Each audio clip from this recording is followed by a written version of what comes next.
Welcome to the Edge of NFT podcast with your hosts, Jeff Kelley, Eathan Janney, and Josh Kriger.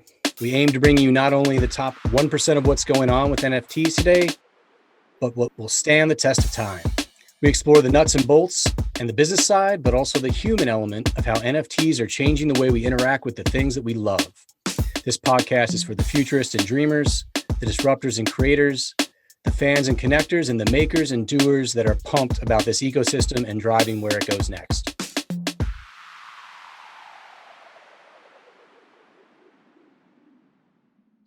Today's episode features guest Yossi Hasson and Vanessa Grellet.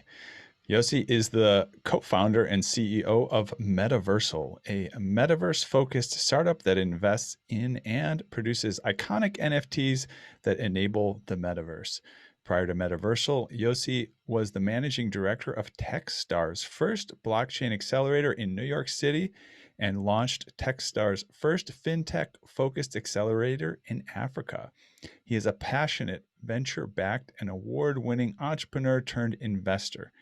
Yossi is also the non-executive director of We Think Code, Africa's largest nonprofit coding school that Yossi co-founded and aims to unlock Africa's digital talent.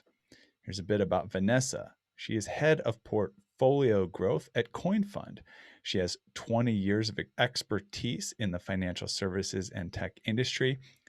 At CoinFund, Vanessa plays a leading role in helping the firm and its portfolio companies bridge the gap between the worlds of traditional companies and decentralized networks, from early stage development to growth at scale. Vanessa focuses on helping founders build world-class teams, protocols, applications, and network governance, forming alliances within the CoinFund portfolio of companies, as well as across other blockchain projects and protocols. Prior to joining CoinFund, she was an executive director at Consensus, where she focused on driving adoption for Ethereum, strategic initiatives, alliances, and channels. She was involved in setting up the Enterprise Ethereum Alliance, sits on the board of the Accounting Blockchain Coalition, and is president of the Blockchain for Social Impact Coalition. Yossi, Vanessa, welcome. That's a lot you guys are up to. Good to have you here. Good to be on the show. Yeah, we're super fortunate to have you here. Really excited for this show. Really interested in the full spectrum of what's happening in the space right now. And for folks who are not familiar with your companies, could you give them a quick intro to kind of how you arrived at your current position in the space, and a little background just overall on your perspective? So let's start with you, Yossi, and we'll dive in. Sure. So a little background to myself, being a tech entrepreneur and founder for as long as I can remember, but my story probably started out in the world of games when I was a little kid. That's how I learned about computers, learned about technology, learned about the internet, and what drove me to want to be a tech founder, starting one of the first open source cloud companies back in 2004. When open source was a swear word and Microsoft was calling Linux a cancer. And we saw it as the future of how technology would be developed. So we started a company building that. And what was interesting out of that story, I was there for 11 years, but that's where I learned about Bitcoin. Our engineers, who are much smarter than me, decided to install it on our infrastructure and start mining back in 2011, when you could still mine with CPUs. And this was a revelation of a new technology that sits on top of open source software that was created this currency for the world. And I immediately fell in love with that. So I went down that rabbit hole for a number of years, sold my business, joined Techstars, as you mentioned in the beginning, to work with early stage founders, moved to the US, met the CoinFund team. And 4 years later, we decided to partner up, but investing in NFTs, which we'll tell you more about, to start this company called Metaversal, which is a company that invests and produces NFTs. So that's a very short summary of how I got here today. Well done. Amazing. Yeah, absolutely crushed it. So Vanessa, flip side, from an investment fund, like how did you arrive there? And tell us a little more about what you do, and how CoinFund operates. Yeah, so I was in traditional finance for about 15 years and came across Bitcoin pretty early. Paid attention, but not too much, or not enough to at least make it my full-time job. So I was investing a little bit. And then I was fundraising for a project and came across Consensus and met with Joe Lubin. And when I, understood the Ethereum project and the implications of it, I immediately jumped ship and worked at Consensus for 5 years. So pretty, that was in 2016. And during my time at Consensus, I was pretty early in NFTs, and that's how Jake and I, Jake is the co-founder, is the founder of CoinFund. Jake and I bonded at the time where no one cared about NFTs. And so moving from that, we just had a discussion and decided to work together at CoinFund. So I joined about 7 months ago, and I'm the head of portfolio growth. I help all our companies scale and grow. CoinFund is a multi-strategy asset manager. We invest in early stage companies. We have a hedge fund. We create entities like Metaversal, and we'll explain how Yossi and I work together on that, that focuses on specific sectors. And so we want to offer a wide array of strategies to our investors, and been growing the firm since then. That's so exciting, and we get the question all the time: what NFT projects should I invest in? What NFTs should we buy? So if we get it all the time, I can only imagine how often you all get that question. But we're going to ask you anyways. So let's start with the broader picture. In such a dynamic space, which feels like it's changing by the day, or if not the day, the second. What really moves the needle for you when you're looking at, let's just start with the broader projects, and then we can hone in on specific NFTs. I think the way we look at the NFT market, or the broader NFT market, we refer to, and I think you mentioned in the beginning of your show, but we refer to iconic NFT assets. So what are the NFTs that are going to stand the test of time, that have cultural relevance, that have a community that is showing signs that this isn't a flash in the pan, this is something where it's going to be around in 3, 5, 10 years time. The same way you would think about a venture investment into a startup, you're looking at the longevity of the team, the people behind it, and the product that they're producing. And where does that stand in the market? Is it something that is unique? Is it differentiated? Is it pushing the boundaries? Is it something that really has the ingredients that, if successful, will last 10 years? And that's kind of the overarching lens that we look at any NFT that we're going to acquire.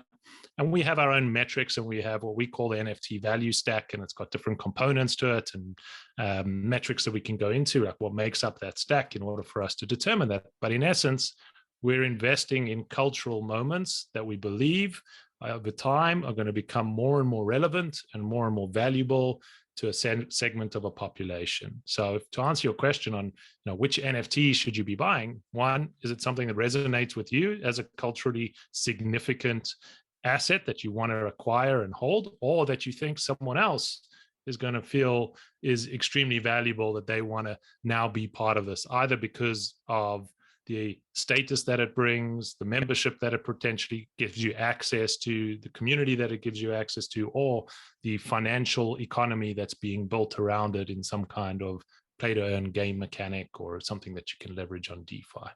And dude, let me just say on that too, one of the questions we used to ask on the show was always, what do you think is coming next in the next 3, 5, or 10 years down the road? And universally, everyone's like, I don't even know what's coming next, like a year from now, much less 3, 5, or 10 years. So to take that kind of a long-term perspective, though, and to invest in projects and support projects that really are thinking that far ahead in a space that evolves so darn quickly, month by month, quarter by quarter, certainly by the year, it's pretty powerful. I don't know that a lot of folks even have the core competency to take that kind of perspective or really go that deep in the space and in in the weeds of what companies are working on. That's pretty cool. It's very impressive. Yeah. So it's, man, it sort of begs so many additional questions, and these are all the types of topics and trends that we like to talk to on the show. Where does generative art projects like these 10,000 collections or 8888s or 777s fit into that? My sense is some of them could actually fit the criteria and other ones clearly don't. How do you differentiate between projects that have that type of staying power and ones that don't, when really, you have very little data to run with? Sometimes these projects come out and 2 or 3 weeks later, it's like, do I mint or do I not mint? Yeah, it's a great question. I mean, we've seen, something like Bored Ape Yacht Club only been around for 9-10 months, and securing partnerships with global brand powerhouses, and now valued anywhere between $2 to $3 billion. And I think today Nike announced that they're acquiring Artifact, and that started in 2020. So you've got very early young projects that are entering the scene, gaining notoriety very quickly. And how do you differentiate, to your question, between a flash in the pan and something that has longevity? And there's a couple of areas to look at that can give you some kind of indication of that. It's very early, so it's hard to say for sure. But the things that give you that type of indication is primarily around the community that is being built around these assets, particularly within the PFP and generative space, because we're not talking about a cultural iconic moment from 20 years ago, or a winning NBA shot for a specific game, or anything like that. We're talking about the avatars of the metaverse, and which ones are going to be the culturally relevant ones that when you're walking around in these metaverse worlds, people are going to be like, oh, wow, that person is got some kind of OG street cred because they're flexing this avatar. That's the equivalent that you're doing. And the way that happens is by the other people who are collecting it and involved in that community, how strong those people are, how vocal they are. And it goes to the crux of some of what we're seeing today, which is new ways and new IP laws or new ways of sharing IP that encourages that kind of activity. We're seeing in the Bored Ape Yacht Club world, as an example, they gave full commercial rights to anyone who's a holder of a Bored Ape. And what that did is propelled that project, I think, in a way much quicker than any other project before it, because now people were incentivized as owners to be part of this community and to pour more additional effort into its success. Now I'm an owner of this ape. I am able to build a comic book out of it. I'm able to do a commercial deal. I'm able to go to Universal Music and start a band with 4 of my apes. This is something that was unimaginable before, whereas other projects or other brands hold their IP very closely, and they have to decide. So that's what we're seeing is propelling these types of communities and giving these types of incentives for everyone to double down on it. So we look for those types of projects where it has those kind of mechanics built into it that allows that type of incentive structure. And it's very Web3, it's very crypto native. It's all about incentive coordination. And this mechanic, the NFTs enable that type of mechanic in new ways that were previously not possible. Totally. And Vanessa, what are your thoughts here on the NFTs specific projects and then the broader perspective? Yeah, so CoinFund doesn't invest directly in NFTs. We invest in, founders who are building NFT solutions, and we've been doing so for a while, and we're pretty excited about, giving other founders the opportunities to build on these solutions. So we invested very early in Rarible and Dapper, so building NFT protocols and marketplaces. We've invested in Upshot, which looks at the financialization of NFTs. We've recently announced our investment in Holoplex, which is building individual stores for indie creators on Solana. And we also invested in another company that focuses on the financialization of NFTs. So, solutions that cut across protocols, that cut across use cases are very appealing to us. We really believe in the future of NFTs. Right now, we think the mental frame sometimes is NFTs are collectibles and art, but NFTs are so much more than that. And so basically we're investing in all the infrastructure that will allow people to interact, transact with NFTs in the future, whether they be collectibles, whether they be financial instruments, whether they be real world assets. Everything can be represented by an NFT and can be transacted as an NFT in the metaverse or elsewhere. And so creating that infrastructure is something that's very exciting to us. Yeah. So go ahead, Josh. Yeah, definitely. So you guys mentioned a ton of really interesting things, and it's really cool to hear the perspective of a fund investing in companies and a company investing in different projects and NFT projects and how those converge. One of the interesting things that you mentioned, Yossi, was just the Bored Ape Yacht Club and, all the things that it's doing with regard to IP and how that's opening up all these different channels. I think you had mentioned separately that you think it could really become a powerhouse brand, like a Nike of the world or something like that. And I'm curious, from both of your perspectives, actually, and let's start with Yossi, because I think this was the genesis of this is as a statement that you made. How does a project like that, an NFT project, become a powerhouse like that? And Vanessa, does that on your side change how you view maybe investing in an NFT project versus a potentially world-changing, needle-moving brand? So I think what we're seeing with something like Bored Ape Yacht Club and these powerhouse projects that are emerging is really the premium that you get or the status that you get when you become an owner versus a consumer.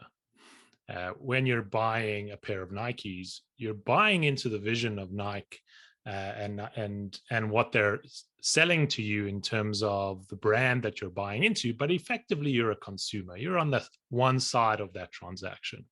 What you're seeing with Bored Apes and other projects in the space now, when you become an owner, is that your mental model of that community completely shifts. You're no longer just on the one side of the transaction. You're on both sides of the transaction. You are both in it for the long haul and the potential financial gain that this can create. You are also a shareholder, a voting member of what happens in this community, and a vocal advocate of how it should be shaped.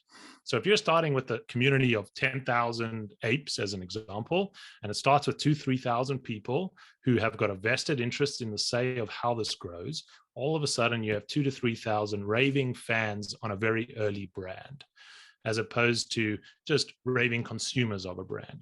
And you put that into play, all those people, what are they doing every single day to enhance the value of this? You get these network effects in a small upstart brand. And that gives you the ability to reach far beyond what another upstart would be doing, that you can bring in all these culturally relevant moments into your brand. You can get celebrities to now change their profile picture to an ape. You can get musicians to be putting it up at their concerts. You can become a culturally relevant icon without having to spend, like Nike does, billions of dollars to buy that status. It's coming with the status because everyone is coming on board with it. And that's the phenomenon that we're seeing with something like a Bored Ape Yacht Club. And I think over time, if it continues on this trajectory, will be more valuable than a brand like Nike without having to spend a fraction of the ad spend that Nike has to do to get those kind of endorsements. You're seeing celebrities coming to Bored Ape Yacht Club as opposed to Bored Ape Yacht Club going to celebrities to sign them with celebrity deals. It's completely inverse the model. And sometimes the Bored Ape Yacht Club doesn't let the celebrity in, like poor Kylie Jenner. Yeah, right. And it's interesting because it evolves and it morphs over time as that community evolves and different owners come in and out. I think we'll talk about one in the hot topics here that somebody slipped through. But Vanessa, how does that impact your perspective on, say, investing in NFTs versus a community of NFT holders versus a brand like Bored Ape Yacht Club that's becoming this powerhouse? Yeah. So we invest in technology and technology innovation. So for us, we see that with that lens, right? So if a NFT project turns into a DAO and then turns into a brand and innovates from a technology perspective, I think that would be very interesting for us. If it's, morphing into a consumer brand, I don't think that's really in our mandate at this stage, but we are looking, there's so much to unpack here, right? So NFTs are the new social media, NFTs are brands, NFTs are loyalty points, NFTs are, DAOs can be managed as a DAO, or can be a community that's organized through a DAO. So we are looking a lot at DAOs and the power of the community that they create and what can come out of it, right? So, Yossi can speak to the Constitution DAO investment that they made, and see how it is interesting and experimental at this stage to see what the outcome is. But in our mandate as a fund, we're really focusing on the technology built and less so sort of the commercial outcome that could be part of it. Like, for example, we're not investing in specific games because we don't know what the commercial outcome of that specific game will be. We'll invest in gaming infrastructure and NFT infrastructures that allows for using NFTs in gaming, for example.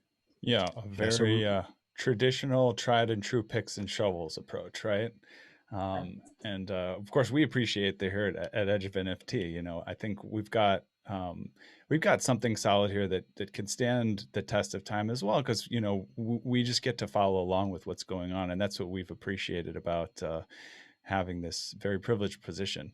We talked a little bit about like co-ownership and versions of ownership, and there's sort of like this very nebulous thing that's going on right now around IP, right? And like who owns trademark, who owns the IP of a particular thing, or is it divided up in some sort of interesting way? I'm curious, maybe we can kick it back to you, Yossi, on your thoughts about kind of how IP plays a role in all of this, and how much do those sort of community members need to own versus just, feeling a part of it, and how does that actually play out? I don't think we've seen all the repercussions that are going to play out here in terms of how, maybe there's some landmark legal cases coming up here around how does this IP ownership actually get implemented? Yeah, Eathan, it's a great question. It's too soon to say how does it all play out, but our thesis is that in owning the metaverse or being a successful NFT brand in it, the more open, the more you lean towards an open ecosystem, the higher your chances of success in this ecosystem. A very typical Web 1 or Web 2 approach is very closed, very centralized, I'm the gatekeeper, I make all the decisions, and you have to come to me for permission. What we're seeing here in the Web 3 world, in the crypto world, is that everything is opened up. And the more you open it up, the faster the network effects. The more people become raving consumers and fans and co-owners and believers and start contributing to these projects. It's very much an open approach and an open source approach. So where we look is where are those IP licenses being applied? So one of the first investments we made, in fact, the first investment we made in an NFT was a project called Nouns. And if you know Nouns DAO, we acquired Noun number 9. And one of the reasons for that was it's the first project that really put its weight behind a Creative Commons license, CC0. And what CC0 means is really that no one owns the rights to this license. Anyone can do anything, which is a radical idea for a new brand. Anyone can do anything with this. You don't need permission to copy it. You can create generative works. You can make derivative works. You can take our logo. You can put it on a t-shirt. You can sell it as merchandise. And we have no claim to any of that. And that's how it was released. And that, in this idea that the more open you make it, the faster it will spread, is exactly in line with that philosophy. So that's why we participated in Noun 9, and we'll see that one of the prominent creators there, Punk4156, who was a big CryptoPunk holder, went at Lava Labs and said that you guys are doing it wrong, that you're holding all this IP, you were iconic, you were the first or one of the first, but you're not doing anything with that, and give us, the community, the ability to take this and run with it. And unfortunately, haven't heard a response yet from Lava Labs, but then what he did was he sold 35 of his punks on the market, underpriced them, brought the price of punks down, and eventually sold his ape punk for about $10 million about 2 days ago. So still great demand in the punk community. But what we've seen is the price of crypto punks go down from about 150 ETH in its all-time high down to about 66 ETH today, while things like Bored Ape Yacht Club continuing to climb. Nouns, the Nouns treasury sitting on $75 odd million and continuous days sales of record-breaking numbers. So the market is responding in a way saying that we also believe that open ownership is a better model in this Web3 world. Right. Yeah. I mean, it's interesting. With this conversation came up the other day when we were in Miami with someone who owns some IP around the Meta brand, right? And who's just making this comment around how basically what Facebook has done with Meta is they didn't really even bother getting that mark from anybody. They just said, hey, we're going to start using it and we're going to own it, and if you want to, basically the strategy of if you want to sue us, you can, and he was kind of just almost giggling around it. It's like, this is all against the spirit of the metaverse and Web3 and all this stuff. And so it's kind of funny to take that approach to call your company Meta and go the opposite direction of, sort of sharing and integrating. That's very aligned with Facebook and their DNA. So I wouldn't have expected anything otherwise. Right. But appreciate you echoing that, the direction, right? The direction of Web3, definitely. Well, yeah, I mean, let me ask, actually, sorry, just let me ask from Vanessa's perspective here, because we're talking about investing in technology, right? We're talking about the underlying tech that drives thing, and that's fundamentally intellectual property that drives value in a lot of ways for a lot of companies in these investments. So from a fund perspective, we see the value, I guess, in the community side of openness as a model. But how does that drive value from a fund perspective? So, we're investing in open source technology, and open source technology, although it has some licenses, et cetera, and we've seen it with Uniswap, changing the license so that people legally would be liable if they hacked the protocol.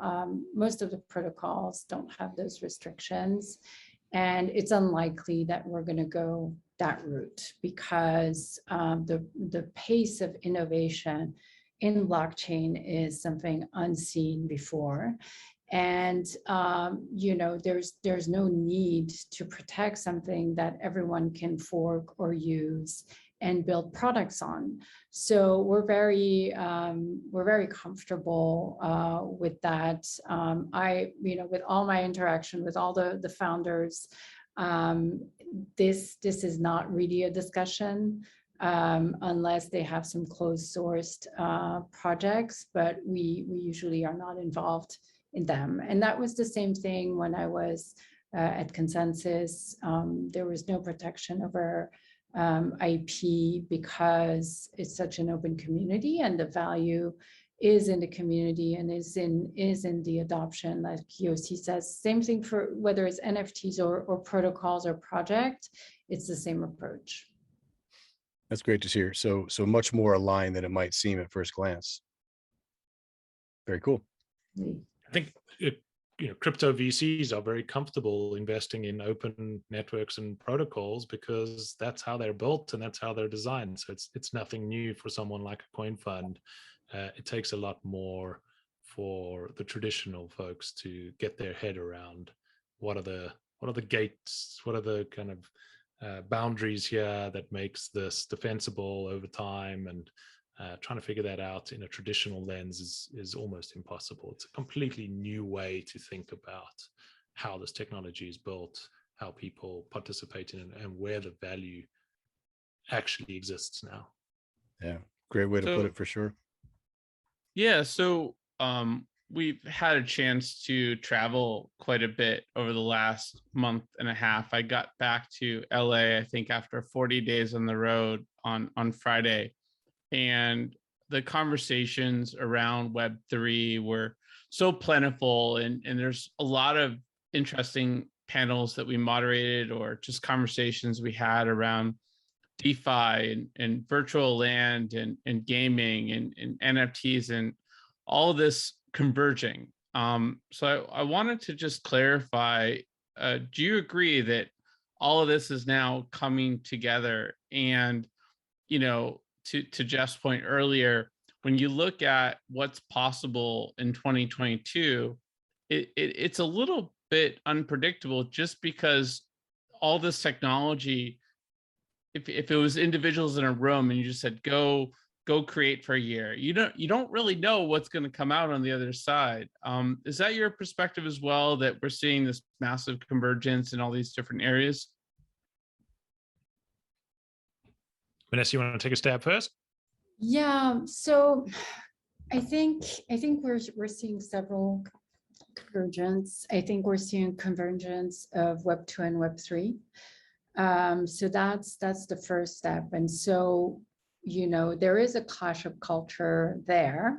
I think the NFT allowed us to bridge that gap very easily, but like now for the large consumers to understand the power of the technology they're using and how much ownership they have, and having projects give them the opportunity to use this ownership across platforms, across marketplaces, across games, etc., is yet to come, and it's not the reality today.